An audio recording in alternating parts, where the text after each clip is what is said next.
Every day, professionals in health and science strive to make groundbreaking discoveries, make better decisions, and deliver better care.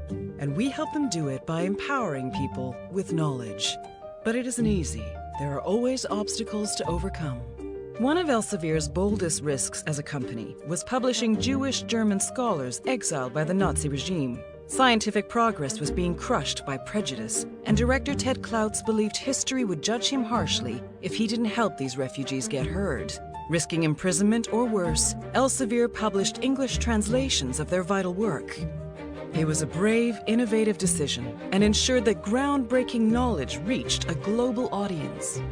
Today, we still believe we must make brave decisions. That's why we pioneer cutting-edge technology to support the international science and medical community. The volume of research has grown exponentially since the 50s, and we have continuously improved the management of information and data. We were the world's first publisher to create and house a database, explored inventive new ways to deliver journals to scientists electronically. And before people had even heard of the World Wide Web, we created a revolutionary pilot to send articles via online connections. Each advancement was a bold step towards the launch of our first commercially available online platform. We are a global information and analytics company, #1 in global science, technology, and health publishing, working with almost every top US health system, as well as leading systems around the world. We are digital and lead the way in big data and information analytics expertise. In everything we do, we'll never stop striving to help expand the boundaries of understanding for the benefit of humanity.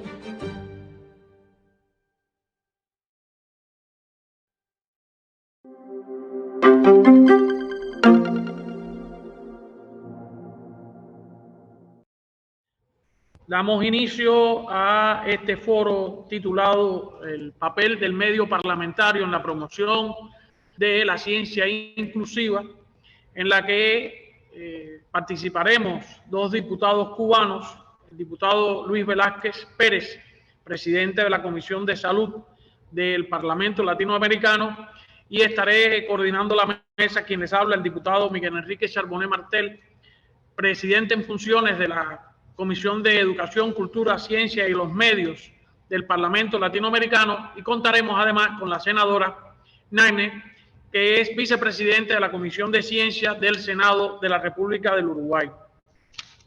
Hacerlo de una manera un poco compleja para los cubanos, porque por la situación del bloqueo de los Estados Unidos a la República de Cuba, nos vemos imposibilitados de acceder directamente a la plataforma Zoom, y lo hemos tenido que hacer a partir de un VPN alternativo.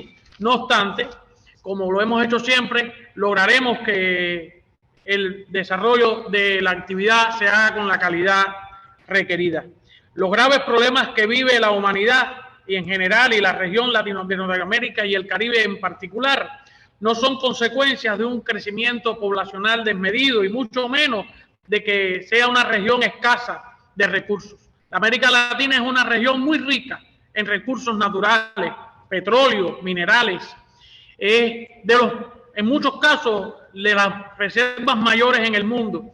Además, tiene las mayores reservas de agua potable, útil para el consumo, para la agricultura y para usos energéticos, y además un rico recurso turístico en la cuenca del Caribe que puede garantizar la satisfacción de las necesidades de toda la población.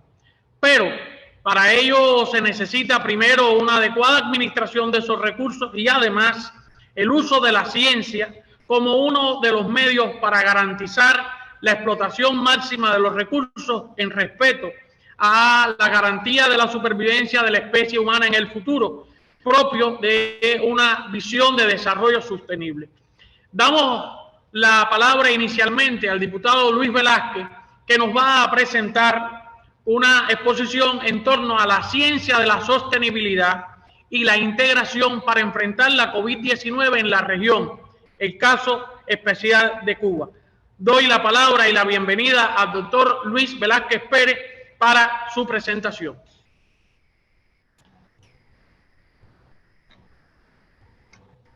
Buenas tardes.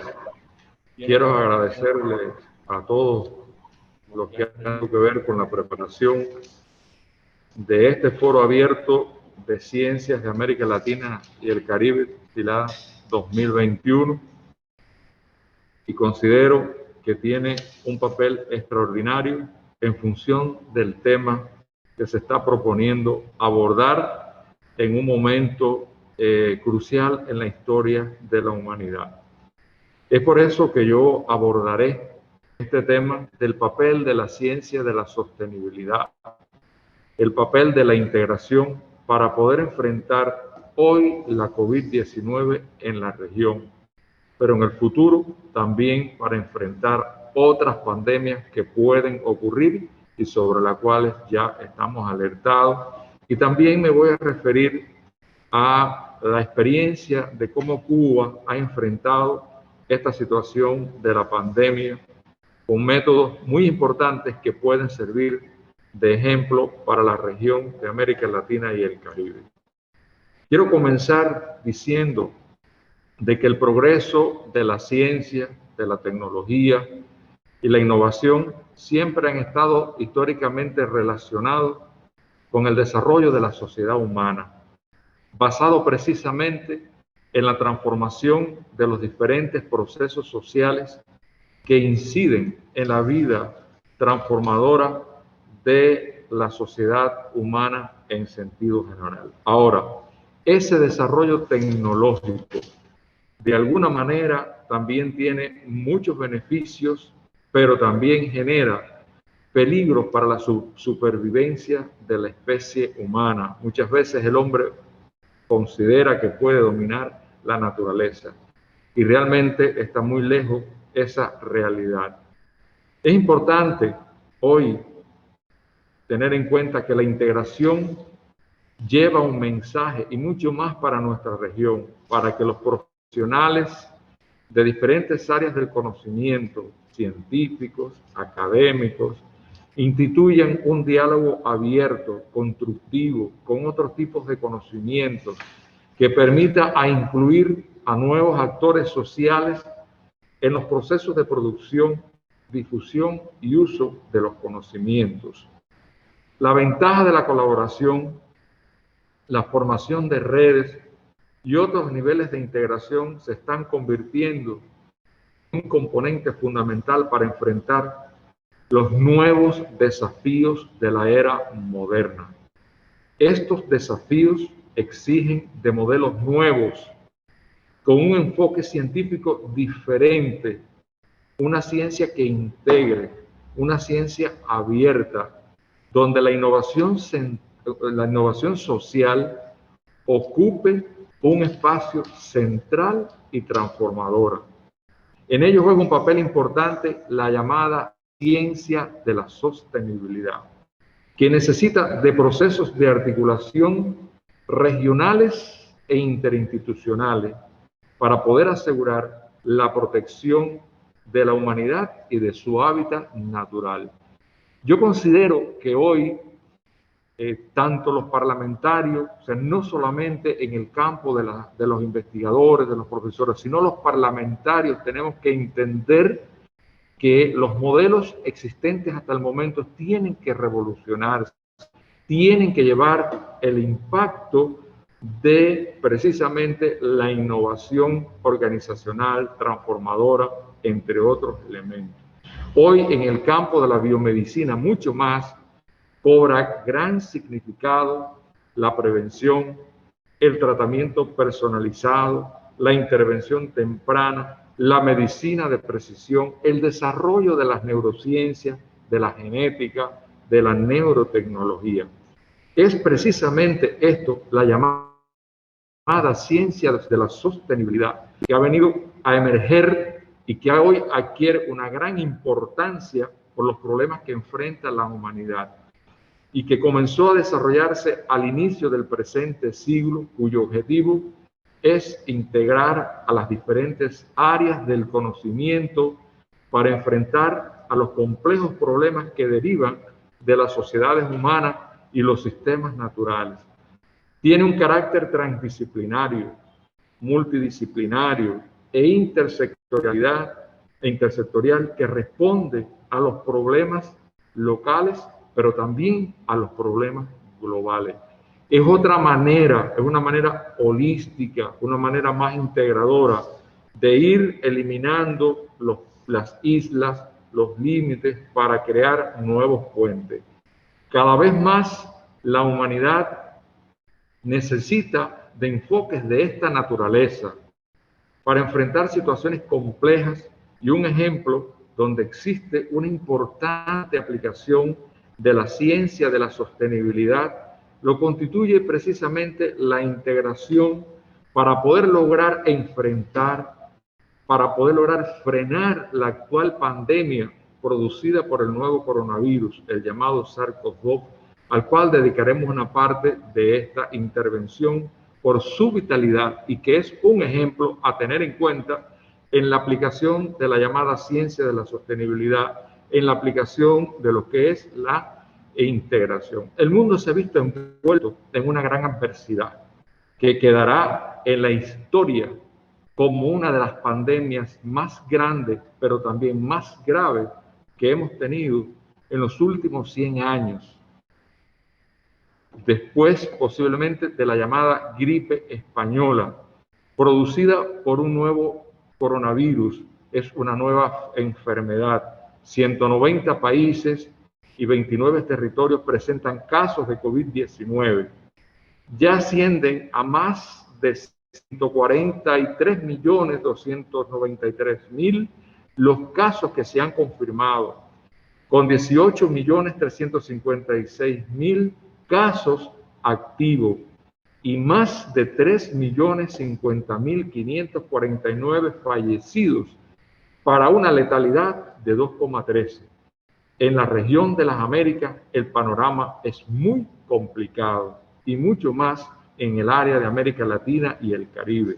En las Américas se están reportando 60.988.094 casos confirmados, el 43% del total de los casos que se reportan en el mundo, con 9.191.095 casos activos y 1.474.019 fallecidos, para una tasa de letalidad de 2.43. Sin lugar a duda, un problema muy catastrófico que enfrenta nuestra región. ¿Cómo solucionarlo? ¿Cómo enfrentarlo? Posiblemente el SARS-CoV-2 tampoco va a desaparecer durante mucho tiempo, lo cual implica que la humanidad tendrá que prepararse para enfrentar prospectivamente esta realidad que complica más la situación epidemiológica de los diferentes países. La pérdida de tantas vidas hará huellas sobre todos nosotros, y la repercusión psicológica de la incertidumbre es otro elemento que impacta y que conlleva a cambio en las vidas futuras cuando esta pandemia un día se logre controlar. Sin dudas, el mundo tendrá que ser otro después que se supere esta crisis sanitaria internacional. La pandemia marcó una época diferente. Ya hay un antes y un después. No somos iguales, ninguno somos iguales en esta etapa a hace 1 o 2 años atrás. Son momentos de unir fuerzas, talentos, de ser solidarios, de apoyarnos entre todos, de tender la mano, de eliminar las diferencias, las desigualdades, de invertir cada vez más en la ciencia, de cuidar al ser humano que la ejecuta, de brindarle las armas para que se conviertan en los escudos que permitan defender a la humanidad de esta calamidad, pero de otras que pueden aparecer en el futuro. Nuevas pandemias pudieran también aparecer incluso con mayor complejidad que la que actualmente enfrentamos. Y sobre esto la Organización Mundial de la Salud ha hablado. De ahí la importancia de aprender las lecciones que nos deja esta peligrosa enfermedad. Esta pandemia no solo ha conllevado a la muerte de más de 3 millones de personas, sino que ha causado una recesión económica internacional, una disminución de la movilidad humana y un colapso de los sistemas de salud en los países más desarrollados.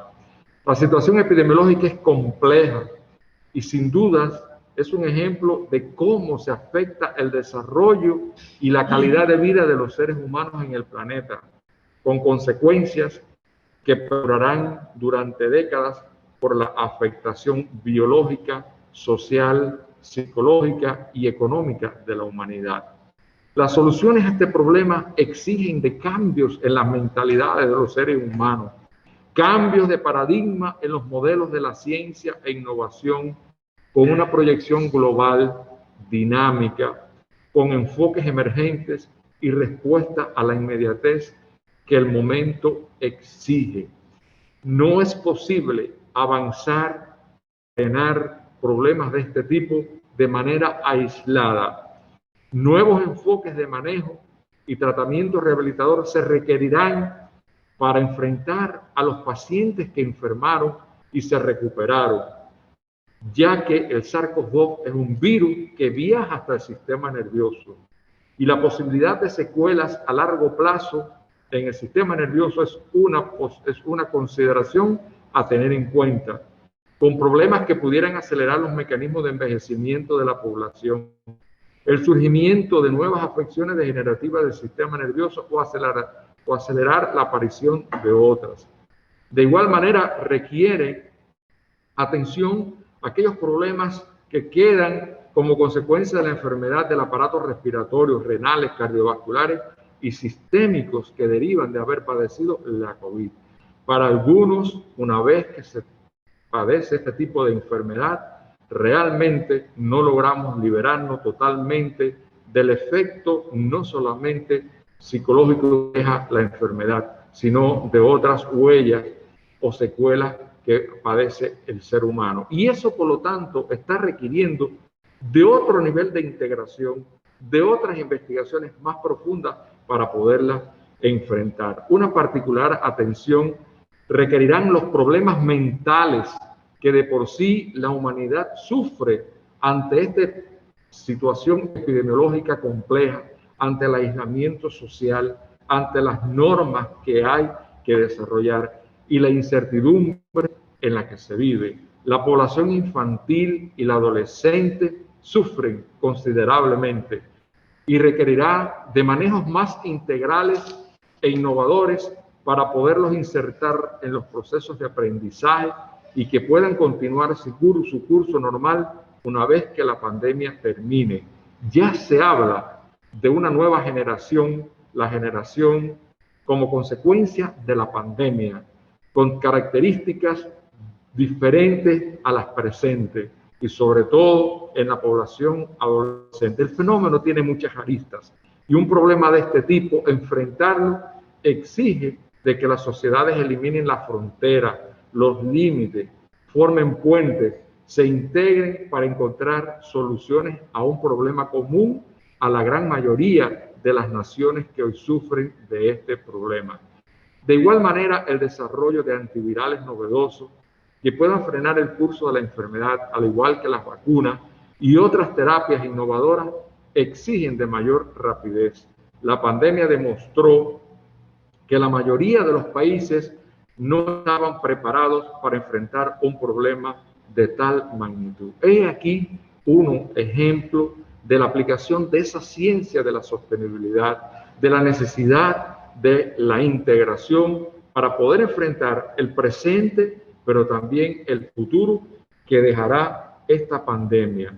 Referiré algunos elementos basados en la anterior, pero teniendo en cuenta la aplicación del modelo de enfrentamiento a la COVID-19 en nuestro país, que como ustedes saben tiene un modelo de desarrollo del sistema de salud muy peculiar, con elementos de gran fortaleza que ha permitido el enfrentamiento a la misma.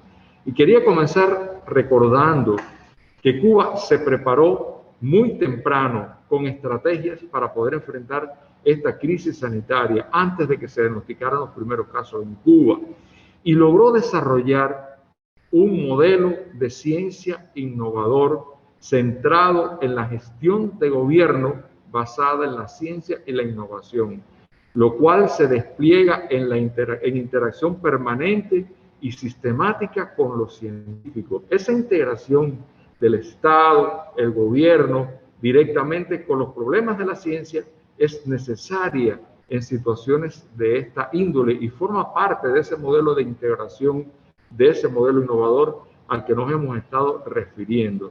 Se trata de una estrategia que facilita o facilitó el compromiso de los científicos y logró la integración intersectorial y multidisciplinaria, conllevando a la inmediatez en la solución de los problemas y conectando las investigaciones con la intervención en los pacientes de manera temprana o precoz.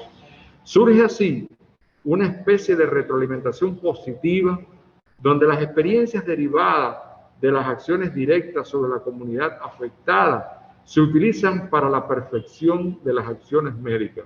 Es un método, además de integrar la comunidad científica desde la salud con otras áreas del conocimiento para el desarrollo de estudios y su aplicación casi inmediata, que pone en práctica un método de socialización de los resultados hacia el resto de la comunidad científica y a la población en general. Tiene como fin su extensión a todo el país. Por tanto, la estrategia aplicada por Cuba en el enfrentamiento a la COVID-19 se sustentó en el desarrollo de ese modelo de gestión del gobierno basado en la ciencia y la innovación. Facilitó el mismo la existencia en Cuba de un sistema de salud universal, gratuito, integral e inclusivo.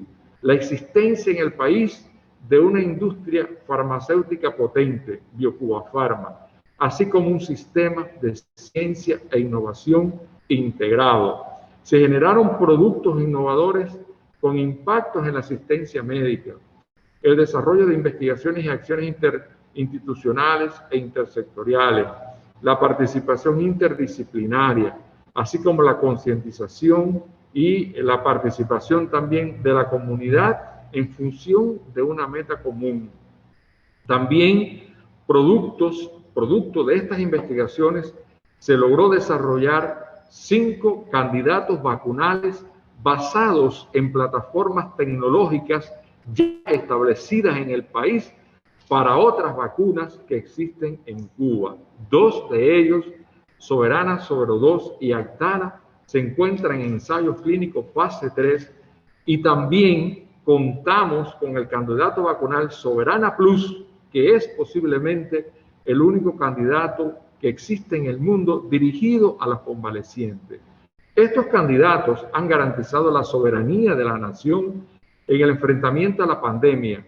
Cuba, con una población de 11 millones y sometido a un cruel bloqueo de más de 60 años, aspira a vacunar a todas las personas de forma gratuita durante este año. Y eso se logra precisamente por la aplicación de ese modelo transdisciplinario, transsectorial, intersectorial, que responde a la llamada ciencia de la sostenibilidad. Nuestro país muestra índice de casos diagnosticados, tasa de letalidad, recuperación de los afectados y otros muy por debajo de los existentes tanto a nivel mundial, incluyendo a la región de las Américas. De la misma manera cuenta con estrategias de pesquisas comunitarias, el desarrollo de la medicina familiar y la participación de nuestros estudiantes, tanto de medicina como de otras áreas del conocimiento. Y eso permite detectar tempranamente a los casos que tienen alguna manifestación respiratoria, a los que se confirman y también a los contactos de los mismos, los cuales se aíslan en centros profesionales dedicados a estas prácticas para detener la cadena de transmisión. Finalmente, como parte de esa práctica solidaria internacionalista de nuestro país, Cuba hoy cuenta con 57 brigadas médicas pertenecientes al contingente internacional Henry Reeve, que han prestado y prestan atención en más de 40 naciones que han solicitado estos servicios. De los integrantes, para orgullo de todos nosotros, el 60% son mujeres. Este contingente internacional de médicos especializados en situaciones de desastre y graves epidemias fue constituido el 19 de septiembre del 2005 por el comandante en jefe Fidel Castro Ruz en respuesta a los daños causados por el huracán Katrina a la localidad Nueva Orleans en Estados Unidos y que dejó alrededor de 1.336 fallecidos y pérdidas millonarias de dólares. Su misión es brindar ayuda humanitaria médico-sanitaria a las poblaciones víctimas de desastre natural y epidemias en otros países y ayudar a su recuperación. Sus miembros se movilizan de forma inmediata entre 24 y 38 horas, según el tipo de evento sanitario adverso. La mayoría de sus integrantes tienen experiencia en misiones sanitarias internacionales y la participación es totalmente voluntaria. Sin pretender hacer conclusiones sobre lo que he dicho, solamente algunos comentarios finales. Considero que es importante lo que este foro y que se impone plantear que este tipo de foro parlamentario en la promoción de la ciencia inclusiva es muy importante y puede marcar una nueva etapa en medio de esta era compleja que está viviendo la humanidad para generar transformaciones en los modelos de ciencia que hoy existen en la región, pero que hay que cambiarlos, que hay que transformarlos, que hay que lograr esa integración y que se dominen todos los conceptos de la ciencia de la sostenibilidad, pero que además favorezca los medios para la eliminación de las diferencias sociales que existen en nuestra región. La lucha en torno a esto es muy necesaria e implica a nuestro Parlamento también poder involucrarse en fenómenos de esta naturaleza. Hasta aquí lo que quería presentar y les agradezco a ustedes su atención. Muchas gracias. Agradecemos al diputado Luis Velázquez Pérez y entendemos que los enfoques científicos y tecnológicos convencionales presentan limitaciones para entender y atender la grave crisis ambiental planetaria que en su dimensión humana tiene su expresión más dramática en el crecimiento absoluto y relativo de la pobreza y el aumento de la desigualdad y la concentración del poder político y económico. Los 17 Objetivos de Desarrollo Sostenible y sus 169 metas han sido concebidos para compendiar los 3 pilares del desarrollo sostenible: el económico, el social y el ambiental. La Agenda 2030 refleja un giro en el concepto central del desarrollo, que va de satisfacer necesidades básicas a defender los derechos humanos. Traducir este marco en políticas de acción requieren un esfuerzo concertado. Es necesaria la participación de toda la sociedad. Los parlamentos deben trabajar para facilitar la ciencia de la sostenibilidad.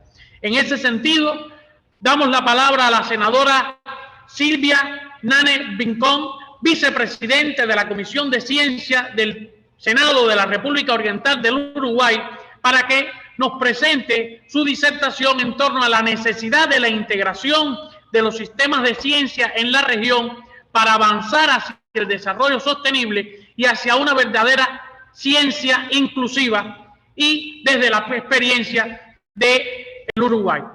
Adelante, por favor.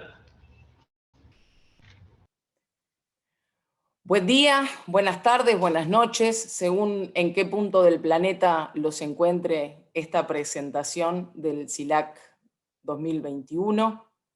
Quiero agradecer a quien me invitó, al señor Rolando González Patricio de la mesa directiva del Parlatino. Quiero agradecer al compañero que está moderando, Enrique Charbonnet, el primer vicepresidente de la Comisión de Cultura, Educación, Ciencia, Tecnología y Comunicaciones, son largos esos nombres, del Parlatino, y a mi compañero de charla, Luis Velázquez Pérez, de la Academia de Ciencias de Cuba y de la Comisión de Salud del Parlatino. Entonces decía buen día, buenas tardes, buenas noches para todos. Nos han invitado en la calidad de de representante del Senado del Parlamento de Uruguay. Es un honor para mí poder... Voy a empezar de nuevo porque se coló el perro atrás. Voy a arrancar con los nombres de nuevo. Voy a parar un momento la grabación y la encenderé de nuevo. Vale. Justo se me coló para acostarse ahí, no iba. Vale, grabando cuando quiera. Buen día, buenas tardes, buenas noches a todas y a todos, dependiendo del lugar del mundo donde les encuentre esta presentación. Quiero agradecer especialmente a quien nos invitó, al señor Rolando González Patricio, de la mesa directiva del Parlatino, al moderador de esta especie de charla virtual, el diputado Enrique Charbonnet, que es el primer vicepresidente y presidente en ejercicio de la Comisión de Educación, Cultura, Ciencia, Tecnología y Comunicaciones del Parlatino, y al señor Luis Velázquez Pérez, de la Academia de Ciencias de Cuba y perteneciente a la Comisión de Salud del Parlatino. Un gusto, es un honor para mí estar en representación del Parlamento de mi país, del Parlamento de Uruguay, en mi calidad de senadora del Partido Frente Amplio. Nos han invitado a conversar sobre el papel del Parlamento en la promoción de la ciencia inclusiva. Cuando hablamos de ciencia no podemos hablar de ciencia y descolgar la ciencia del resto de nuestra vida, del resto de nuestra vida cotidiana. Rosalind Franklin, la descubridora de la secuencia genética del ADN, ya nos decía que ciencia y vida cotidiana no pueden estar separadas. Y cuando nosotros hablamos de la vida cotidiana, hablamos del ejercicio de derechos, hablamos del ejercicio de derechos en una sociedad democrática, y entonces nos parece que la ciencia y el conocimiento de la ciencia y la aplicación de la ciencia como parte de ese enriquecimiento de la vida democrática es un aspecto fundamental. Nos parece entonces que la ciencia, el conocimiento, la tecnología y todo lo que está pasando en nuestra vida tiene que necesariamente ser una de las fuentes de información con las que cuentan los parlamentos del mundo para la formulación de propuestas políticas. Cuando nos invitaron a conversar con ustedes sobre la ciencia inclusiva, teníamos una referencia al artículo 27 de la Declaración Universal de Derechos Humanos de las Naciones Unidas, y para nosotros es fundamental tener este pie del derecho, del ejercicio de los derechos, cuando hablamos del acceso a la ciencia y cuando hablamos del derecho a gozar del conocimiento, a adquirir conocimiento y a gozar de las artes también.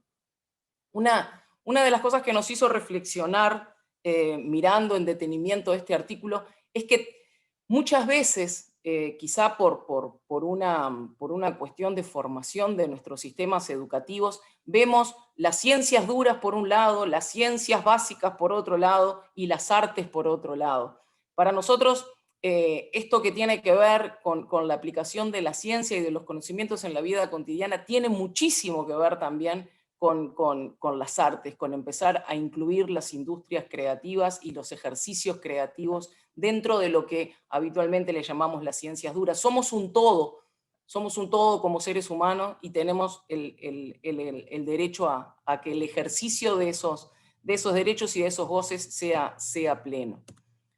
Cuando hablamos de ejercicio de derechos en una sociedad democrática, hablamos necesariamente que es el Estado quien debe ser garante de esos derechos. Y cuando hablamos del Estado y hablamos de garantizar derechos, evidentemente tenemos que ir siempre al uso y a la asignación de recursos públicos.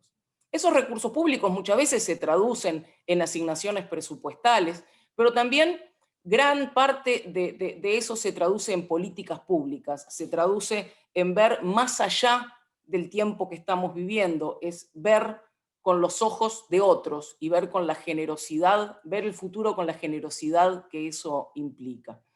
Yo quería contarles desde dónde hoy estamos mirando la ciencia, la tecnología y la innovación en mi país, en Uruguay.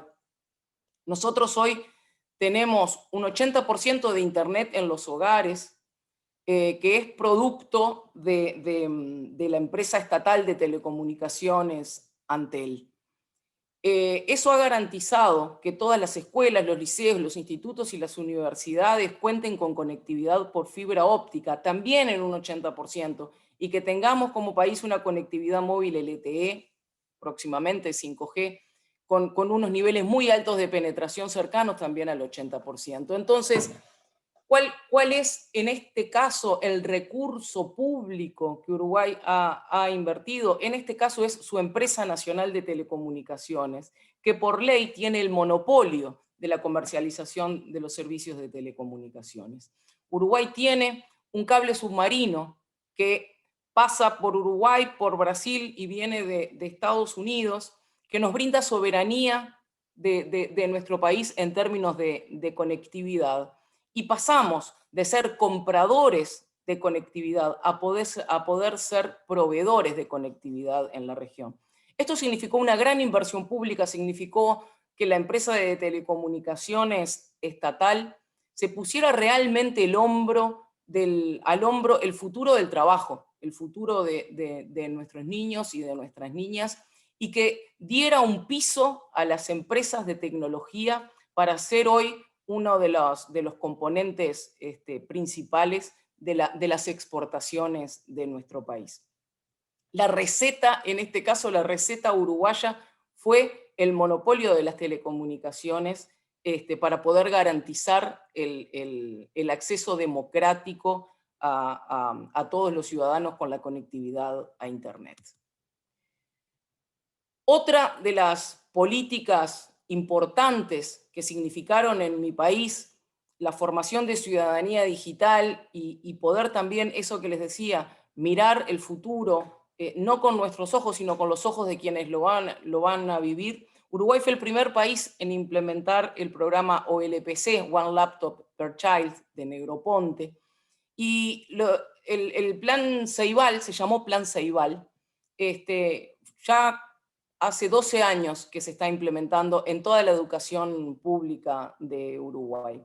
El plan Ceibal consiste en una laptop sin costo para todos los alumnos de las escuelas públicas y de educación media básica y a todos los docentes también.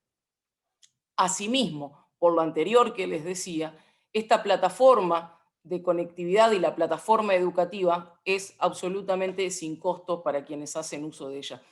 El Ceibal es una de las escarapelas que llevamos todos los uruguayos con gran orgullo y que ojalá siga siendo una política de Estado. Es algo que realmente ha significado un cambio en la matriz de capacidades para el futuro que ha tenido Uruguay. Uruguay tiene otro gran aporte a lo que refiere el acceso a la literatura científica que está funcionando desde 2009, que se llama Portal Timbó. Y acá les voy a contar una cosa. Tanto el ceibal como el timbó son dos árboles típicos de Uruguay. Cuando se hicieron las políticas de ciencia, tecnología e innovación en esa época, en el 2010, en el segundo gobierno del Frente Amplio, las políticas públicas tuvieron una gran raigambre nacional, ¿cómo decirlo?, muy arraigada a la soberanía y a crecer desde nosotros. Entonces se le pusieron nombres de árboles nativos que están bien arraigados a lo que es la identidad nacional. Les decía que el portal Timbó, que se llama en realidad Trama Interinstitucional y Multidisciplinaria de Bibliografía Online,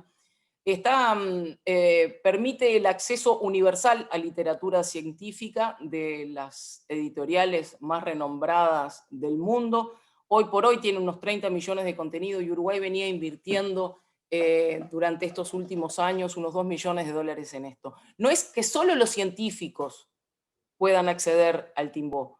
puede acceder cualquier ciudadano del Uruguay a la literatura científica sin tener que pagar absolutamente nada, también producto de la interconectividad que tenemos. Entonces, desde este lugar que es verdad que en América Latina nos ubica en un lugar, si se quiere, un tanto particular respecto a los privilegios de conectividad, desde este lugar tenemos un parlamento donde funcionamos una Cámara de Representantes y una Cámara de Senadores.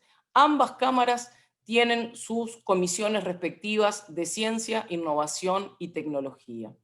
Esas comisiones funcionan como asesoras del plenario, tanto del plenario de la Cámara de Representantes como del plenario de la Cámara de Senadores.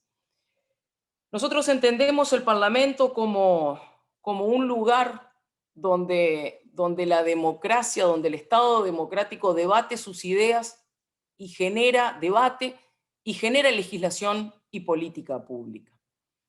En ese contexto, el papel de las comisiones asesoras entendemos que es articular entre los diferentes actores de la sociedad y tratar de entender cómo van a ser el impacto en la sociedad de los desarrollos tecnológicos actuales, de los desarrollos científicos actuales, entender cómo nos afectan y tratar de articular entre todos los actores y la sociedad civil para luego ver si es necesario crear normativa, crear legislación o promover las instancias de debate democrático en ese lugar que, repito, para nosotros es el lugar donde el pueblo debate ideas. Como tenemos una formación científica, aunque ahora funcionalmente legislativa, a nosotros nos gustaría mucho poder empezar a ver que las comisiones asesoras, particularmente la que refiere a ciencia, innovación y tecnología, pueda evaluar estos elementos en 3 dimensiones. Desde una perspectiva cognitiva, digamos, generando conocimiento y que ese conocimiento sea de uso relevante para la formulación de políticas. Que cada vez que veamos algo, esa innovación, esa patente que falta, ese nuevo elemento de tecnología que queremos incorporar en nuestras vidas, nos genere un conocimiento. Ese conocimiento ocasionalmente lo vamos a tener que analizar también desde una dimensión normativa. Hay que generar esa norma, hay que generar una legislación y en ese caso vamos a tener que empezar a ver políticamente cuáles son los elementos de diálogo que tenemos que ir generando. Quizá en algunos, antes de poder dialogar, tenemos que preocuparnos para generar opinión, para poder dar el conocimiento necesario para que se haga un debate con el conocimiento suficiente. Y luego tenemos que tener necesariamente una dimensión pragmática donde podamos definir y sobre todo accionar sobre procesos que nos ayuden en la toma de decisiones.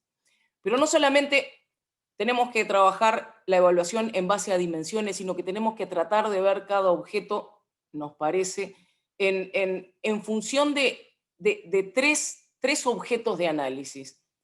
El problema o la tecnología a resolver o la solución científica, que nos tiene que poder decir qué estamos evaluando, cuál es el problema o la situación sobre la cual tenemos que actuar, porque si no, podemos caer en la tentación de formular leyes por el mero hecho de formularlas. Y una ley tiene que ser necesaria porque tiene que resolver un problema. Cuando hayamos visto el problema tenemos que necesariamente analizar los aspectos sociales, necesariamente tenemos que hacer un análisis de impacto, y ese análisis de impacto lo tenemos que hacer fundamentalmente en cómo nos va a afectar como sociedad. Y ese debate de cómo nos va a afectar como sociedad necesariamente tiene que estar hecho y tiene que estar dado con todas las garantías que el Parlamento tiene y garantiza a sus ciudadanos. Y después, porque nos corresponde, porque somos actores políticos, tenemos que ver los aspectos de esa política. Tenemos que necesariamente entender qué articulación es necesario que operemos, dónde hay acuerdos posibles y dónde hay debates que deben ser fundamentados. Esa perspectiva nos parece que si cada asunto que tenga que ver con la ciencia, con la tecnología, con la innovación, nosotros logramos mirarnos desde esas tres dimensiones y logramos analizarle esos tres objetos de análisis, nos vamos a empezar a formar una idea metodológica de cómo empezar a asesorar al Parlamento con estas condiciones, que en definitiva es un poquito de método científico aplicado en la gestión legislativa. ¿Y sobre qué temas, sobre qué situaciones hoy podemos conversar y atravesarlos en esas tres dimensiones y ponerles esos tres objetos de análisis? Solamente por mencionar algunos. Tenemos la situación energética para ver. Junto con la dimensión energética es el uso del petróleo, el uso de las energías renovables. Cómo propiciamos desde el Estado, desde las leyes, desde las políticas públicas, la concientización de que las energías tienen que ser cada vez más energías renovables para cuidar el medio ambiente. ¿Cómo no vamos a hablar, atravesando por ciencia, tecnología e innovación, las condiciones de trabajo? Las condiciones de trabajo que están cambiando brutalmente con esta cuarta revolución industrial, con el aumento de las tecnologías de la información y de las comunicaciones. ¿Cómo vamos a no hablar de la globalización y todo lo que implica eso en el cambio de las competencias del mercado laboral en nuestros países? ¿Cómo no vamos a hablar de medio ambiente? ¿Cómo no vamos a hablar de los problemas de privacidad que nos dan las implementaciones de gobierno electrónico? ¿Cómo no vamos a hablar de la seguridad? ¿Cómo no vamos a hablar de los usos potenciales de la nanotecnología y todas sus aplicaciones en la salud? ¿Y cómo en este tiempo de pandemia no vamos a hablar de telemedicina? ¿Y cómo en estos momentos de pandemia no vamos a hablar de la soberanía de la ciencia y la tecnología, cuando las patentes de las vacunas son solamente para quienes los pueden pagar? Entonces entendemos que estos debates, que estos temas nos tienen que llamar a la reflexión profunda. Esa reflexión profunda tiene que ser hecha en el ámbito más equitativo, más igualitario y más participativo posible, porque, como arrancamos diciendo con el artículo 27, esto es un tema de ejercicio de derechos y nosotros debemos ser garantes de que esos derechos se puedan ejercer libremente. Estamos profundamente convencidas que con más ciencia y con más inclusión vamos a tener un mejor futuro. A eso nos comprometemos, en ese trabajo estamos desde este país chiquitito que se llama Uruguay y desde el cual los saludamos con el mayor de los afectos y les agradecemos muchísimo el honor de haber podido conversar con ustedes. Muchísimas gracias. Damos las gracias al diputado Luis Velázquez Pérez, presidente de la Academia de Ciencias de Cuba y presidente de la Comisión de Salud del Parlamento Latinoamericano y Caribeño, y a la senadora Silvia Nanes Vincon, vicepresidenta de la Comisión de Ciencias del Senado de la República Oriental del Uruguay, por sus aportes significativos a la comprensión de los elementos esenciales que juegan los parlamentos como medio en la promoción de la ciencia inclusiva.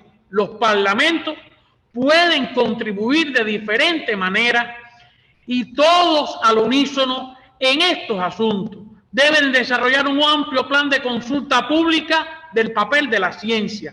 Deben pedir a sus gobiernos la realización de las evaluaciones periódicas y los informes sobre el progreso de los objetivos de desarrollo sostenible. Trabajar los 4 pilares o las 4 funciones parlamentarias esenciales para el logro de una ciencia inclusiva para el desarrollo sostenible, mediante la elaboración y armonización legislativa, mediante los trabajos de presupuestación. Téngase en cuenta que en nuestra región se dedica menos del 1% del PIB a la ciencia, a la tecnología y al medio ambiente.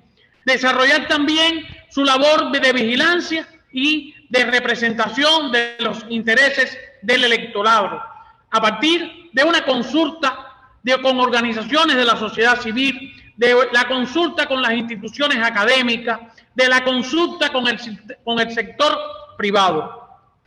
Pienso que movilizando estos aspectos pudiéramos hacer una contribución importante a la labor como parlamentarios en este contexto internacional que se propone para el 2030 defender y hacer patente el derecho de los seres humanos a vivir. Muchas gracias.